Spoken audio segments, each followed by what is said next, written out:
السلام علیکم۔ ایران کے اندر یوکرائن کا بوئنگ 737 طیارہ جو کہ تباہ ہوا ہے، اس سے ریلیٹڈ دنیا کے میڈیا میں بہت زیادہ سپیکولیشنز کی جا رہی ہیں۔ نیو یارک ٹائمز کے نکولس کرسٹوف نے سب سے پہلے یہ خبر دی کہ یہ طیارہ کسی ٹیکنیکل بنیاد کے اوپر تباہ نہیں ہوا۔ ایران نے جو میزائل حملے کیے امریکہ کے بیسز کے اوپر، ان میں سے ایک میزائل ری ٹارگٹ ہو کر اس طیارے کو جا لگا۔ اس کے بعد سیم یہی خبر جارڈن کے ایک نیوز پیپر الحدث نے اپنے ٹویٹر اکاؤنٹ کے اوپر دی۔ اب یوکے کا مشہور زمانہ نیوز پیپر انڈیپینڈنٹ بھی سیم یہی نیوز رپورٹ کر رہا ہے۔ اس حادثے میں 176 لوگ اپنی جانوں سے گئے۔ طیارہ مکمل طور پر تباہ ہو گیا، اس لیے ایک بھی انسانی جان زندہ نہ بچ سکی۔ اس حادثے کی ساری ذمہ داری ویسٹرن میڈیا ایران کے اوپر ڈال رہا ہے۔ مشرق وسطیٰ کے میڈیا کا بھی کچھ حصہ ایران کے اوپر یہ ذمہ داری عائد کرتا نظر آتا ہے۔ ایران کے اوپر یہ بلیم گیم سب سے زیادہ کیوں پلے کی جا رہی ہے؟ اس کی وجہ یہ ہے کہ پہلے یہ خبر آئی تھی کہ ایران نے اس طیارے کا بلیک باکس کسی بھی دوسرے ملک کے حوالے کرنے سے صاف انکار کر دیا ہے۔ میں آپ کو یہاں یہ بتا دوں کہ پوری دنیا میں صرف 3 ایسے انویسٹیگیشن سینٹرز ہیں جہاں پر اس قسم کے حادثوں کی انویسٹیگیشن ہوتی ہے بلیک باکس کے تھرو۔ ایک سینٹر یوکے میں ہے،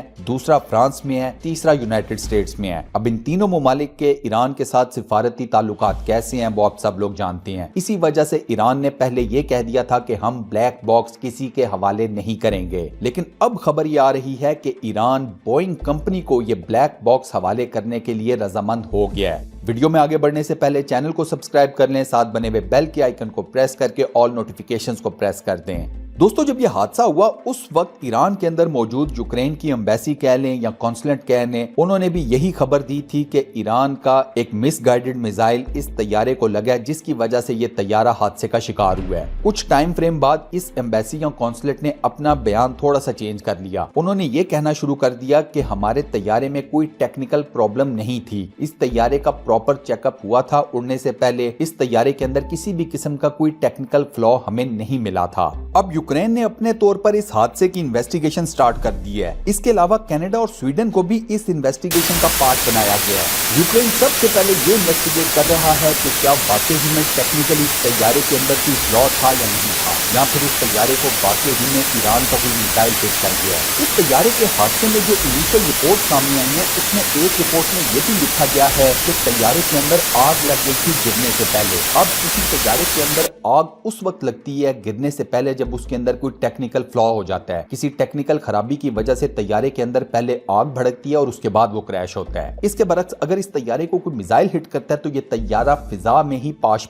ہو جاتا ہے۔ اب اس پلین کریش کے بارے میں ایک خبر اور سامنے آئی تھی کہ اس جہاز کے اندر ایران کا ایک بھی مسافر سوار نہیں تھا۔ یہ خبر بالکل غلط ہے، حقائق اس کے بالکل برعکس ہیں۔ اس طیارے میں سب سے زیادہ تعداد ایرانی پیسنجرز کی تھی۔ اس طیارے میں 82 یعنی کہ 82 ایرانی مسافر تھے، 63 کینیڈین تھے، 11 یوکرین سے تعلق رکھتے تھے، 10 سویڈن کے شہری تھے، 4 افغانستان کے شہری تھے، 3 جرمنز تھے اور اس کے بعد 3 برٹش نیشنل تھے۔ سو اس طیارے میں ایران کا بھی کافی بڑا نقصان ہوا ہے۔ یوکرین کی نیشنل ایئر لائن جس کا یہ طیارہ تھا، اس نے اسٹریٹ فارورڈلی ان تمام الزامات کو مسترد کر دیا ہے کہ جہاز کے اندر کوئی ٹیکنیکل خرابی تھی۔ اب ان ساری ڈیولپمنٹس کے بعد ایران نے یہ فیصلہ کیا ہے کہ وہ اس طیارے کا بلیک باکس بوئنگ کمپنی کے حوالے کرے گا۔ بوئنگ کمپنی دنیا بھر میں تمام بوئنگ جہاز بناتی ہے۔ ایران سے ملنے والے بلیک باکس کو لے کر یہ کمپنی اپنے طور پر انویسٹیگیٹ کرے گی کہ یہ طیارے کا حادثہ کیسے پیش آیا۔ یہ بات ذہن میں رکھیے گا کہ ایران کی طرف سے بوئنگ کمپنی کو بلیک باکس حوالے کرنے کی تمام خبریں ابھی صرف رومرز کی حد تک ہیں۔ ایران کی حکومت نے ابھی تک ان خبروں کو کنفرم نہیں کیا۔ ایران اس سارے معاملے پر لیڈ انویسٹیگیٹر ہے۔ ایران کو بوئنگ کمپنی کے ساتھ مل کر اس حادثے کی صاف اور شفاف انویسٹیگیشن کرنی چاہیے۔ اب اگر ایران پراپر انویسٹیگیشن نہیں کرتا یا پھر بوئنگ کمپنی کو بلیک باکس حوالے نہیں کرتا یا کسی اور انویسٹیگیشن سینٹر کو یہ بلیک باکس نہیں بھیجتا تو پھر Iran will be in a very tight position. پھر ایران پر لگنے والے تمام الزامات کو سچ مان لیا جائے گا۔